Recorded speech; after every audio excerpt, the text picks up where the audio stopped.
go along, I know more will come in. But first of all, welcome to First Tuesday Tea, and we thank you for taking your time to join us until we can be back together in person. And hopefully in June, we'll have some great news and everybody will be excited. Oh my. So, we want to thank the Isabel Ridgeway Foundation, who sponsors First Tuesday Tea. And we're excited today because we have Jennifer Farmer. And Jennifer will tell us a little bit about herself. She is from Columbus. I believe she was born around the King Lincoln district.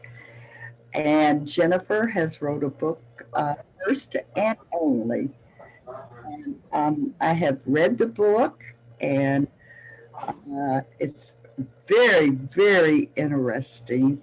And even though we're not out in the workforce, most of us, it was good reading because it made you stop, think, reflect, and it was just it was really great, Jennifer. I really enjoyed it, and I thank you. So I'm going to turn it over to you. When a short question and answer period for anyone that would like to get more information um, on the book or about Jennifer. So thank you, Jennifer. Thank you, Linda. Thank you for pulling together this event. And thanks everyone for sharing part of your Tuesday afternoon with me. So as Linda mentioned, I grew up in the Mount Vernon Avenue area. In particular, I don't know if you all, if anyone lives over there now, but I grew up in Trevitt Heights, which was next to what used to be called Bolivar Arms. Does that resonate with anyone? Yes. Yes. Yes. Okay, Yes. Pat, anyone else? Okay.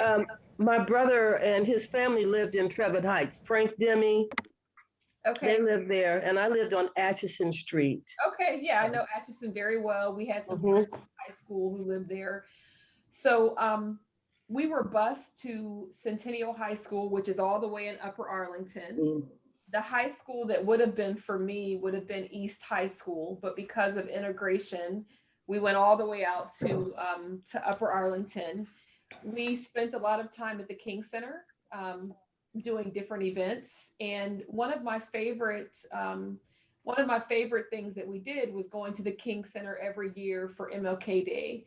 I was also in African drumming with Fasan, and I know that sometimes we had practice there with Susan Bradford Kunta, and so sometimes we had practice there, and so being able to speak to you all um, about First and Only, given my connection to the King Arts Complex and just the incredible work that is done there is really, really special. I will. I'm going to share a slide to to just to walk you through some information about the book. I will tell you that based on where I grew up, the only thing that really helped me to thrive and to see possibilities was other older people taking me under their wings, mentoring me, speaking to me about what I wanted to be, and showing me that my dreams.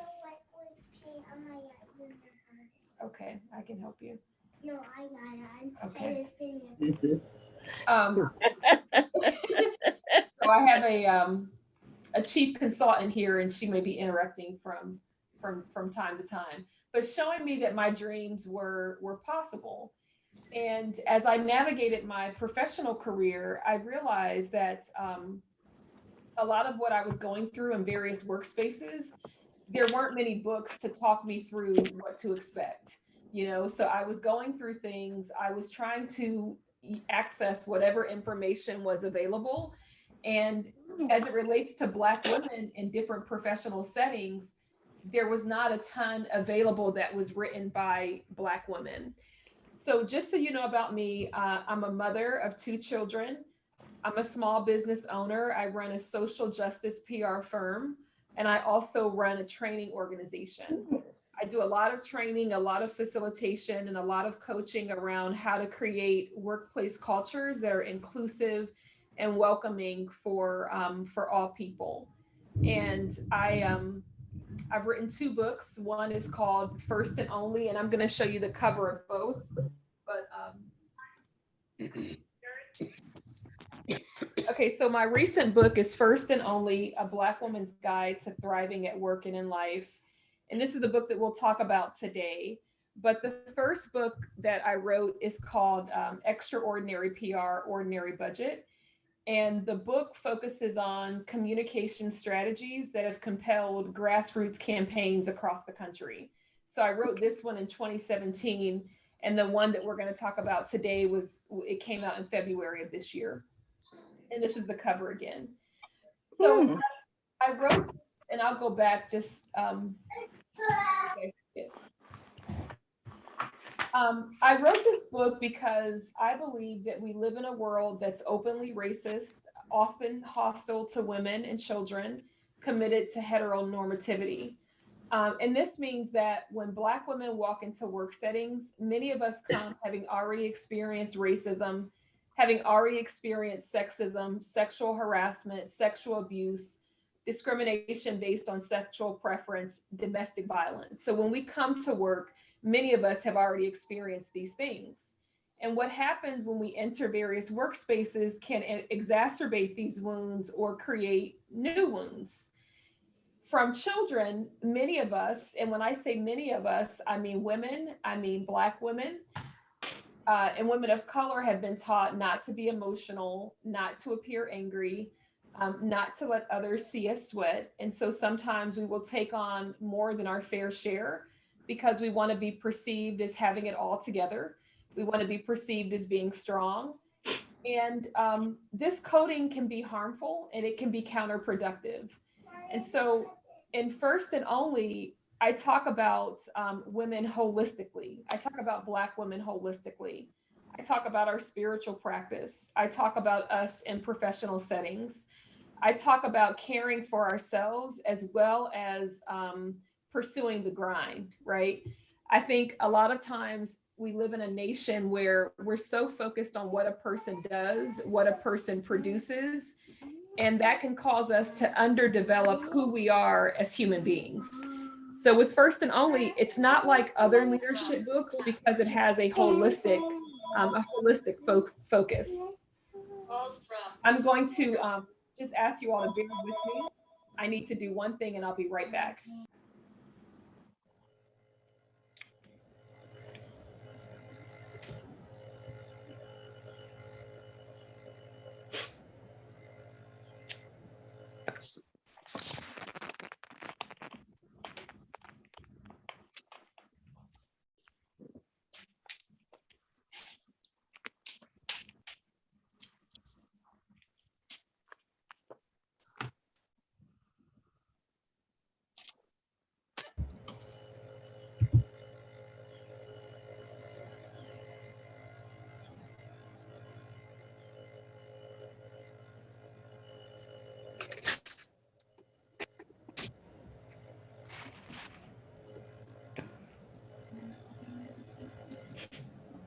Oh.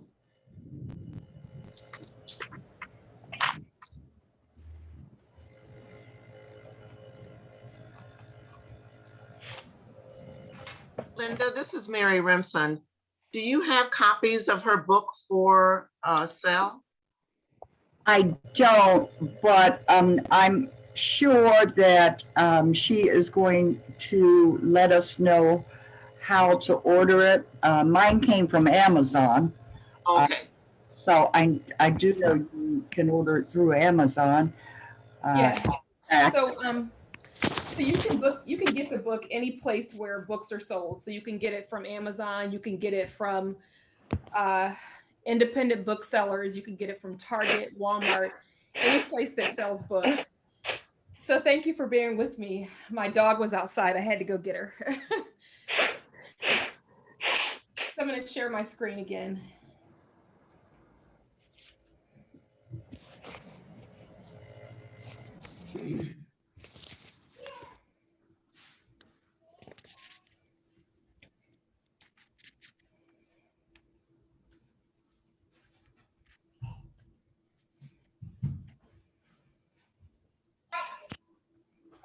Okay. So I wrote this book because a lot of books on the market share leadership guidance on what a person should do to be successful, but there are not many books of that ilk written by Black women. And I think it's important that Black women offer our perspective and that publishers accept our perspective and share them with the world. So a lot of leadership books on the market, they were written by white men, and they include the perspective of white men. And if you have not gone through something, if you haven't seen it, you just don't know that it's there. You don't have an appreciation for it. So I think diversity in terms of thought and leadership is really important in publishing. And that's why I wrote this book. I also wrote the book because there's an assumption that if you do everything right, you will succeed. But if that were true, there would not be a situation where only a handful of Black people have led Fortune 500 companies.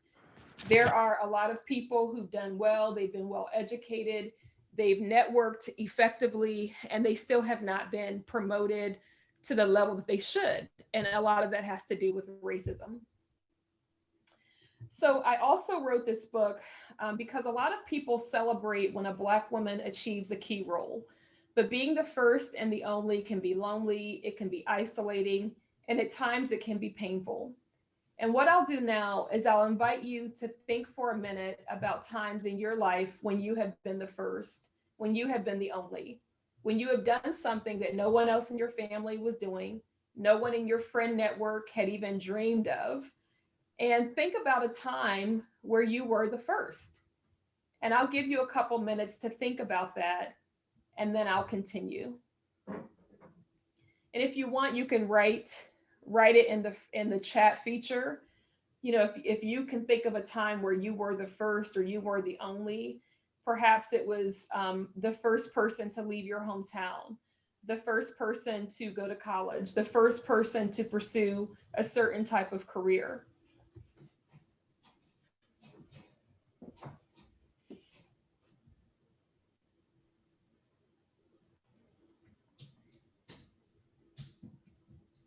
Chances are most of us have experienced being the first or being the only. And what I say is that when we see someone and they're breaking barriers, you know, they're achieving a level of success, they're doing something that no one else in their circle has done, that we can't just celebrate the person and move on. We have to offer support, and support that is long-term. One of the best examples of this for me is Black women who have become prosecutors or district attorneys.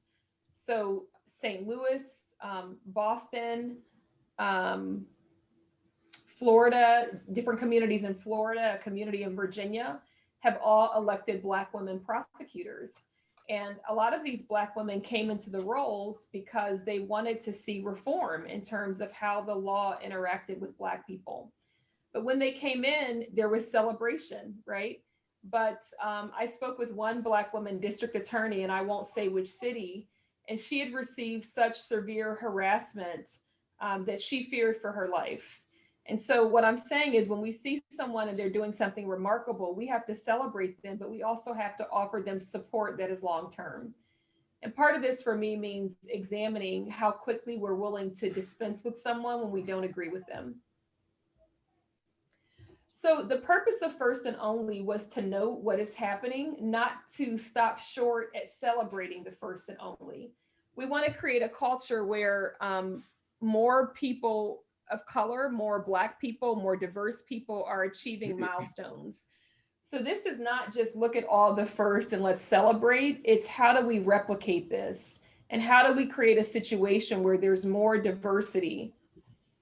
I also tell companies when I speak with them is that, you know, if you don't change the work culture, the belief systems, you will continue to prevent deserving and capable people of assuming leadership in that organization. I also say that for Black women who are achieving milestones, that it appears that there's like an invisible hand erecting barriers. And as a community, part of our challenge is to help clear barriers and clear pathways so that people can find success. The audience for this book, when I started writing this book, I envisioned Black women. That's what I started with, right? I envisioned leaders who wanted to be more culturally aware. I envisioned women who had found themselves as the first and only. I thought about Christian women. And the reason I thought about Christian women is because in this book, I'm very honest about the importance of faith, how faith has impacted my life, and the importance of having a spiritual practice that sustains us. And so I said, okay, Christian women will probably get something out of this book. The final group of people who I envisioned when I was writing were people who wanted to learn about gender and race at work and in life.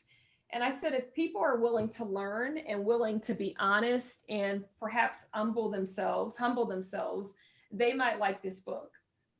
What has been surprising to me is I have heard from Indian women, I've heard from white women, I've heard from women who don't fit any of these categories who have said, I read this book and I felt like you were talking to me. And what that says to me is that when we're honest and we tell our story from an authentic place, no, you can't eat that. Okay, let's not eat anymore. When we are authentic and we tell our story from an honest place, we free other people to tap into all of themselves, and we free other people to do the same. There's no way when I was writing this book that I could have envisioned that Indian women would be so moved. But a woman emailed me and she told me that she started reading the book in a Barnes and Noble. And she told me that she started crying as she was reading it. And she purchased it. And she told me she felt cared for and she felt seen.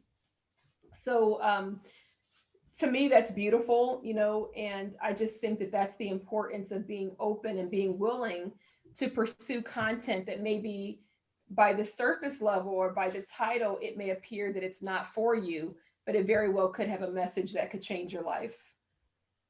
So other people have said, well, you know, Jennifer, why did you focus on Black women? Why didn't you just talk to women of color?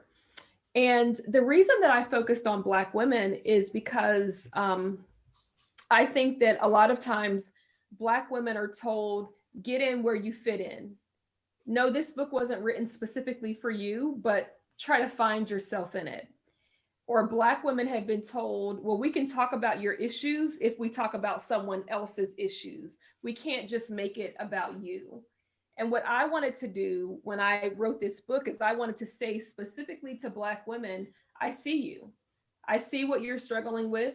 I see how you try to navigate life. I see how you try to hold on to hope, even though there are so many different things that are pulling you down. There are a couple assumptions that I want readers to know about this book. And the first thing is this book offers tips to take care of ourselves, but the onus is not solely on us in terms of creating environments that allow us to thrive. The institutions that we enter, the communities that we belong to, they have to do their own anti-racism work too.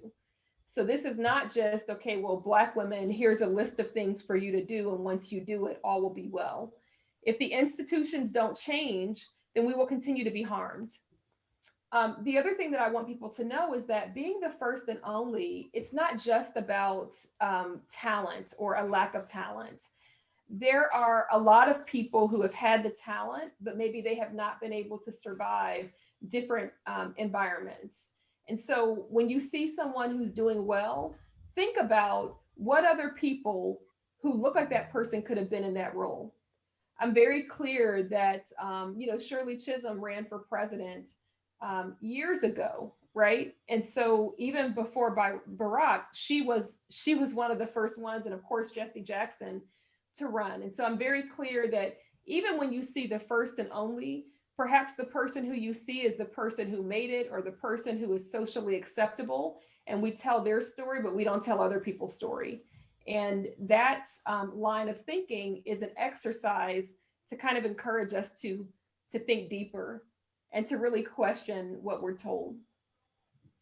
Part of the title of this book is A Black Woman's Guide to Thriving. And so I always like to say something about thriving. And to me, thriving does not mean problem-free. It means continual progress. It means achieving agency. It means having some level of success in at least one area of your life. It means being comfortable in your skin, in your calling, in your career. For years, when I entered professional spaces, I would not wear my hair natural. I permed it, which is, I chemically processed it because I wanted to appear as close to white as possible. And I didn't want to appear threatening to the people around me. It is only recently that I've said, okay, this is my hair, there's nothing wrong with it, and I'm gonna wear it in its natural state, meaning I'm not straightening it. I mean, even after I decided to stop getting perms, I was still using flat irons to straighten my hair. And the issue with that is because I felt that that's what I needed to do to be acceptable. And there's so many messages that Black women receive about beauty. If you think about the women on major television shows or the journalists, they all depict a standard of beauty. And so what I'm encouraging people to do in this book is to be comfortable in your skin and your calling, to understand that there is no one conception of beauty, that beauty is, it's wide, and if you love yourself and if you appreciate all aspects of yourself, that in and of itself is beautiful. The other thing that I've told audiences that I've spoken to, audiences particularly that are mostly white, is that if you're an ally, you have to follow the lead of directly impacted people. You never get to the point where you can say, well, I've been to 1 or 2 seminars and so I'm good. You're always in a learning posture as an ally, and I like to point that out. This slide here is something that I wrote in the book, and I like to remind people that as the first and only, and often the only Black woman to do what you are doing, you face a challenging road. You are sometimes misunderstood. You enter spaces that are not always set up for your success, yet you shoulder on, attempting to do something that few in your circle have ever done. You are the first, and you have often been the only. And this little passage, it's from early in the book, like the first few pages. And I wanted to start the book by telling Black women, I see you.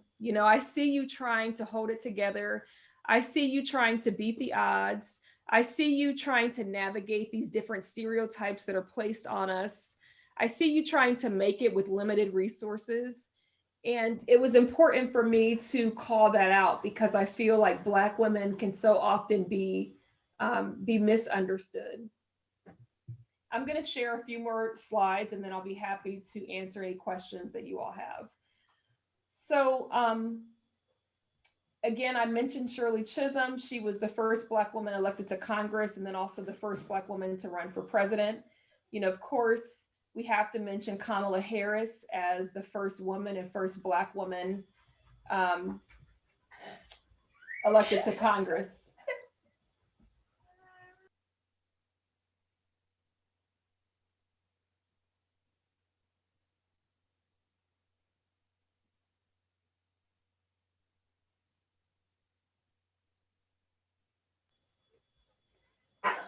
Let me share it. Let me go back to this slide. Are you all still with me? Take your phones off of mute and say something if you are. We're still Yes, here. we're here. All right. We're here. Okay, Yes. great. Yes, Okay, indeed. great. So, I mentioned Shirley Chisholm, Kamala Harris, Tashara Jones was recently elected as mayor of St. Louis, Kim Janey, mayor of Boston, Marilyn Mosby. These are some of the first. And when I see someone who's the first, I'm always curious about what their path has been, what they navigate that they can't talk about, who's supporting them. So I'm always really curious about that.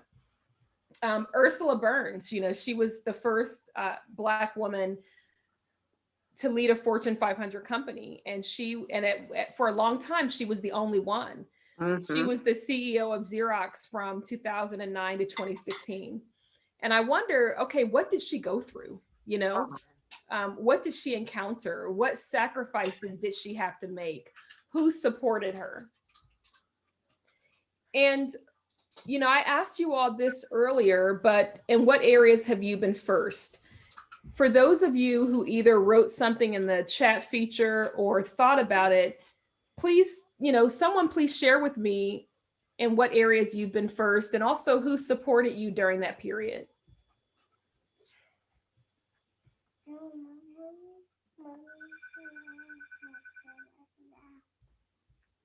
Anyone? Oh. Anyone want to share? Oh. Karen, I see you're off mute. Yeah, I hate to say it, but I've been first or only in so many things I can't think of a specific incident. So usually my support came from my parents, from my friends who are like-minded, and even the church. Yeah. So. Thank you. Anyone else? I'm Mary Remsen, and I remember I was one of the first Black females in a engineering group. And I remember the first meeting I went to, and this was back in the early 70s. One of the first meetings I went to, we were having coffee, and this is when you smoked indoors. And so I didn't smoke, and so the room was just filled with smoke, and my eyes are burning, and I'm doing the best I can to maintain. And as I'm accustomed to doing, after we had our little refreshments in the room and the meeting was over, I started picking up the coffee cups around me. And my boss that hired me grabbed my hand and he whispered under his breath, "I didn't hire you to pick up coffee cups." And I remember that white man forever, Wow. I didn't hire you for that. And he refused to let me pick up any other coffee cup except my own. And now I've learned to leave my own. Mary, I love that. I love that story. And the reason that I love it is because in the book, I talk about the challenges that Black women face in different professional settings. And one setting that Black women face particularly, and I think also women can face, is this expectation that we mother people around us. This expectation that we reserve some nurturing for our colleagues, that we be the person to bring snacks, that we be the person to pick up the coffee cups. And so the fact that your boss had the presence of mind and the understanding to say something is great, because that, that's one of the challenges that I speak to is, a lot of times when we go into work, we have our official job duties, and then we have the imposed job duties and the stuff that requires emotional labor. So I appreciate you for mentioning that. Anyone else? Well, I was the first at a company I started, an insurance company, my first year out of college. And the ladies would talk to me. There were two ladies one was American Indian, and sometimes I would be in the ladies' room, and she would come in and she would tell me what happened before I arrived. And this was an office of about 100 people. And she said there were group meetings to explain that this person was coming, this Black person, and that was me. And she said, I didn't know what to expect. She said, but you're normal just like we are, which I just found amazing. And this was in Lakewood, Ohio, the west side of Cleveland. But I found once I was there and people got to know me, my best allies were white men. But there was a difference in white men who lived on the east side of Cleveland and those who lived on the west side of Cleveland. And some of those folks 40 years later we're still good friends. So I appreciate you for sharing that, because there's a portion of the book where I talk about the importance of having allies. Mm-hmm. We can't make it in life, and we can't make it in many professional settings without people who are willing to use their privilege, to use their power to help us. Right. And so I tell stories. Linda, you know this because you've read the book. And Fred, I know that you've read a lot of the book, but I tell stories about some of the allies who've been pivotal at different places and who said, I had one lady who she said, this is what you need to ask for. This is what I got, and this is what you need to ask for. Had she not told me that, I would not have known what to ask for, and I would not have known that I was being treated differently had she said that. Yes. So let me share just a couple other things, and then again, I'm happy to answer questions. You know, as you think about what it was like to be first, sometimes when we experience painful situations or difficult situations, we push them down and then we just move on. And when we experience something else that's painful, we just push it down. One of the things that I'm asking us to do in this book is to get in touch with those areas of your life. And the reason that I want you to get in touch is because, one, you may remember what you needed to survive, and perhaps you're able to offer that to someone else. But you can't do that if you've suppressed it so far down that you don't even think about. So I'm asking people to bring some of that up. What's unique about this book? In the field of leadership, this book speaks specifically to Black women, and that's unique. This book was written from my lens, my perspective. The other thing that's unique is that at the end of each chapter, there's a section where people can journal in the book. So I ask questions, and I want people to really think about those questions and to use the book to write in it. Some authors, they don't want you to write in their book. I want you to write in it. You know, I want you to be so moved by what you read that you have time to reflect. I said this earlier and I'll say it again, but this book is not just about how to get a job or how to keep a job. It's about how you take care of yourself in professional settings and personal settings. I talk a lot about vulnerability in this book and what that looks like. I'm sorry, did someone say something? Okay. The other thing that's unique about this book is the book cover. So most Black women can tell you that they've had stories about their hair, whether it was people asking them to touch their hair, whether they decided to wear their hair chemically processed, whether they were told that style is not appropriate. In fact, in many communities, there's something called the Crown Act. And the Crown Act basically makes it illegal to discriminate against Black women based on how we style our hair. So the book, if you look at the book at this cover, it has Black women in different hairstyles. You know, there's someone in braids, there's someone with her hair put up in a ponytail, there's someone whose hair is down, there's someone with an afro. I did that because I feel like Black hair is political. It's a testament of who we are, right? It's a testament of how we feel, but we also deal with so many politics about our hair. And I wanted to symbolize that. The woman in gold on the cover, she symbolizes what it feels like to be the first and to be the only. And that's kind of what I was, what I was trying to go for. The title of the book documents what is, not what we hope to be. What I hope to be is that we get to a place where we no longer need to talk about the first because there is room for our leadership, for our brilliance, and for our talents. And so this book is where we are right now, not where we want to go. It's broken down into 5 different sections: what we face, myths to resist, truths to embrace, strategies for healing, pathways to liberation. So with that, let me stop and see if anyone has questions about anything that I've shared about Black women or about, just where we are as a society. And Linda, do you want to facilitate the questions? Is that how we were going to do it? We'll just see if anybody has any, and we'll just kind of see how it works. Does anybody have a question? If so, please ask Jennifer. Any comments?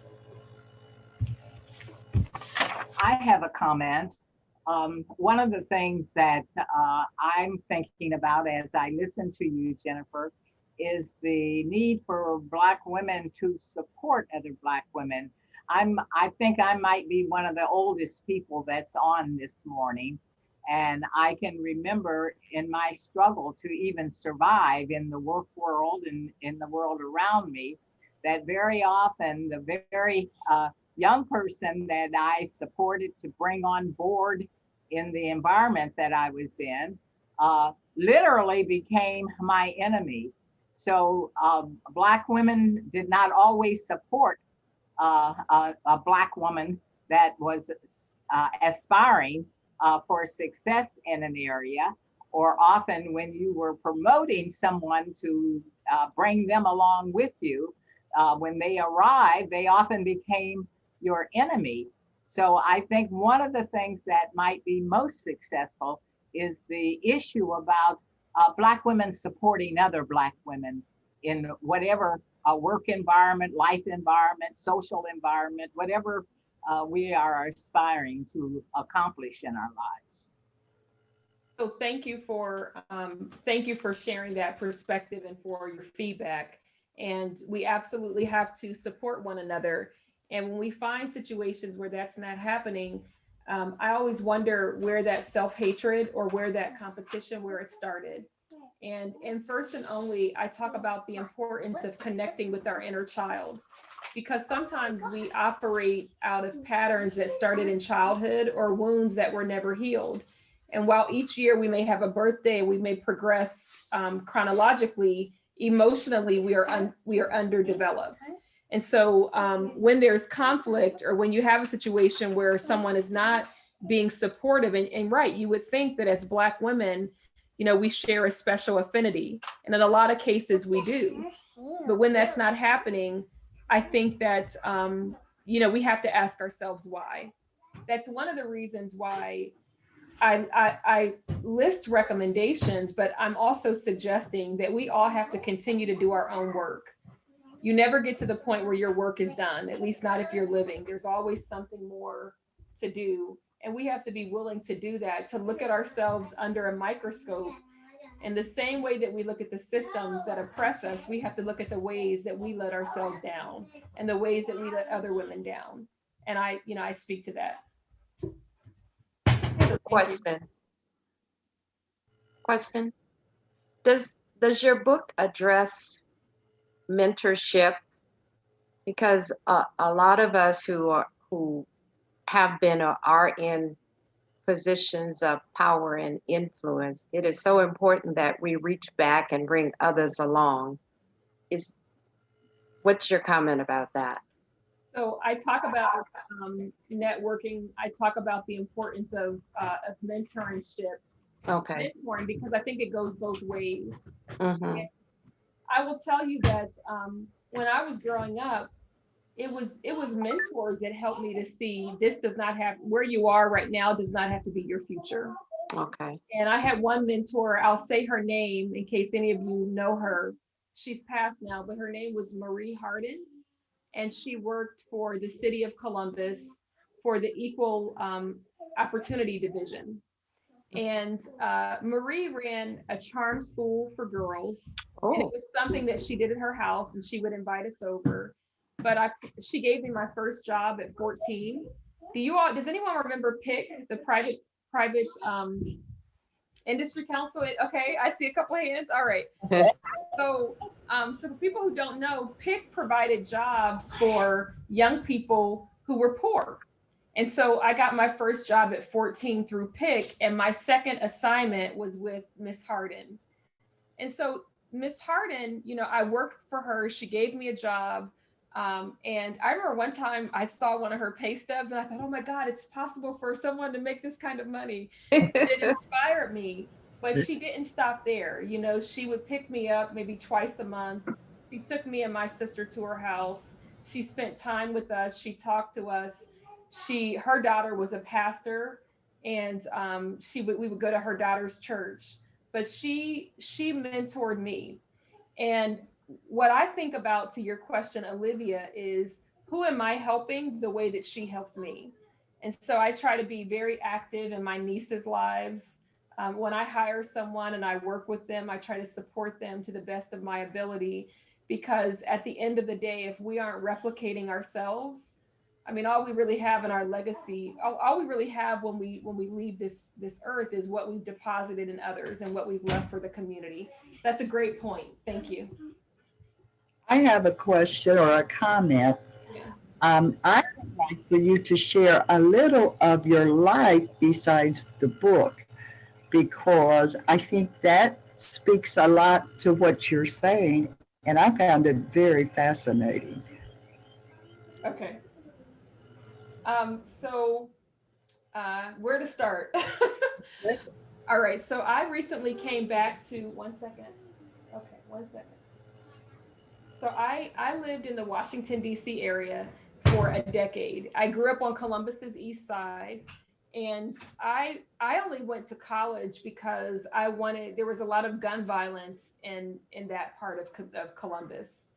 And I got tired of gun violence. And so I wanted to get as far away from Columbus as possible. And I went to school in upstate New York. And at that point, I envisioned that I would probably be a writer and a politician. That's what I said I wanted to do. I wanted to be a writer and a politician. And I never saw this other part of my life that developed. And so most people who know me, they know me as a public relations professional. And I promote people and I promote their work, particularly if they're advancing racial and social justice. So for a long time, you could name a social justice movement or protest, and I was probably working on it.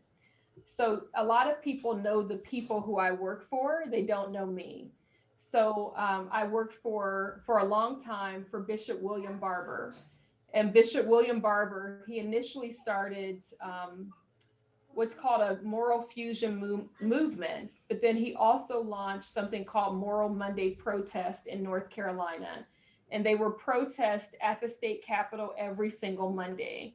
And just a huge leader. So I worked with him for probably 3.5 years. I have also worked with another popular client. I don't know if you all would listen to his music, but his name is Killer Mike. And I have to tell you, when I told my father his name, he said, "Oh, you need to get some better friends." And he said, "Oh, I don't know if you should have a friend named Killer Mike." And I had to explain to him, I said, "No, Dad, that's just his rap name, but that's not, that's not, who he is." And my dad still isn't 100% sure, the name scares him a little bit. So I look for people who are doing good, who are doing some aspect of good work, and then I promote their work. And what that looks like is I spend most of my days really from when I start working until I finish, calling reporters, calling producers, asking them, do you know what's happening? Do you want to talk to this person? Do you want to talk to that person? So I do, you could consider it sales, but I'm on the phone a lot. Before COVID, I traveled a lot. If I had a client who was doing a protest, I would be there with them. Since COVID, I don't travel as much, but it's been a phenomenal career. I've done things that I never thought, I would do. Just 3 weeks ago, I was booking interviews for an NFL player and, giving him feedback after his interview. Well, here's what you said. Here's what I think you should have said. So it's sometimes I have these moments where I'm like, okay, man, nobody would really believe that this is your life. It's crazy to move from one place to another. I also, I work with a lot of people of faith. So I have a lot of clients who are religious. One client who I've been with the longest is United Methodist Women. And for United Methodist Women, I help them with their PR, but I also host a podcast for them. And I interview women of faith about some aspect of social justice. But I interview women, I do my podcast twice a month on the first and third Thursday of the month. And it's been another area that's been a surprise, because initially I was thinking, how much faith is there to talk about, right? But these women are so involved, and I have an opportunity to speak to so many different people that it's always the highlight. So Thank you for sharing. I wanted to have you talk about that because I thought it was so interesting when I talked to you and was reading about you and reading your book. I'm like, she's not only an author and a mother, she has a whole lot of things going on. And my last question, are you involved with anybody in Columbus working on social justice? So I don't have any clients in Columbus. In fact, I think the only client I have in Ohio is in Cleveland, and her name is Nina Turner, and she's running for Congress. Mhm. And when I started my career, I worked in politics. So I worked for the Ohio House of Representatives, I worked for the Ohio Senate, and I worked for former Governor Ted Strickland. And that's how I initially met Nina Turner. But she and I have been friends, and she's been an off and on client for over 10 years. So I'm working on her congressional campaign. And like I said, I've worked with her at different points, but she's in Cleveland, and yeah, I don't have any clients in Columbus. So most of my clients are across the country. The only person I have in Ohio is Nina Turner. When you say that you're working with someone, can you kind of describe what working with someone means? Yes, so it depends on the client. So for some people, I'm booking interviews for them. For other people, I'm training them on how to do an interview successfully. For some people, they hire me to ghostwrite for them. So they tell me what they want to say, and then I write it. For other people, I am traveling with them to high-profile media events. So I've had people booked on The Real, on The View in New York, on the Bill Maher Show. And if there's an interview like that, I physically go with them. And I'm behind the curtain, and I'm watching what they say, and I'm nervous. And once they get off the stage, I'm giving them feedback. So that's what it means. One last thing, would you share with everyone again where they can purchase your book? I think everyone would enjoy reading it, and even more so after listening and talking with you.